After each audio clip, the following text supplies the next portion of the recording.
പേടിയാ. പക്ഷെ നേഴ്സിംഗിന് പോകാൻ പറ്റും. അതുകൊണ്ട് അങ്ങനെ ഒരു താല്പര്യം വരാൻ കാരണം പോകാനായിട്ടാണ്.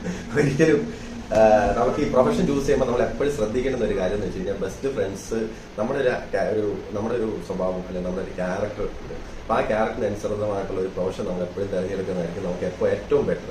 ഫ്രണ്ട്സ് പോകും, ചിലപ്പോൾ നമ്മുടെ പേരൻസും പറയുന്നത് നല്ലതിന് വേണ്ടിയിട്ടാണ്. പക്ഷെ ഫ്രണ്ട്സ് പോകുമ്പോൾ അവരുടെ പുറകെ പോകുന്നത് ഒരിക്കലും നമ്മുടെ ഫ്യൂച്ചറിന് ചിലപ്പോൾ എത്ര നന്നായിട്ട് വരില്ല. നമുക്ക് അതിനെ മാറ്റാൻ പറ്റുന്ന ശ്രമം നടത്തുവാണെങ്കിലോ, അല്ലാത്ത വർഷം ഫ്രണ്ട്സ് കൂടുന്നു പറഞ്ഞത് ഒരിക്കലും നേഴ്സിംഗ് അല്ലെങ്കിൽ ഏത് കോഴ്സിനാണെങ്കിലും, നേഴ്സിംഗ് അല്ല കൂട്ടുകാരൻ ഇന്റെ കോഴ്സിന് പോകുന്നുണ്ട് അതുകൊണ്ട് ഞാൻ ഇന്റെ കോഴ്സിനെ പോകത്തുള്ളൂ അല്ലെങ്കിൽ അവന്റെ കൂടെ പോകത്തുള്ളൂ.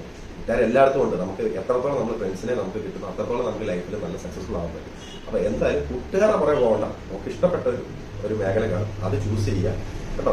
അപ്പൊ ഇതിലൊരു കരിയർ ആപ്റ്റിറ്റ്യൂഡ് ടെസ്റ്റ് ഒക്കെ നമ്മൾ ചെയ്യുന്നുണ്ട്. അതിനാവശ്യമുണ്ടെങ്കിൽ നമുക്ക് പറഞ്ഞാൽ നമ്മൾ അത് അസിസ്റ്റ് ചെയ്യുന്നതായിരിക്കും. ഓക്കെ.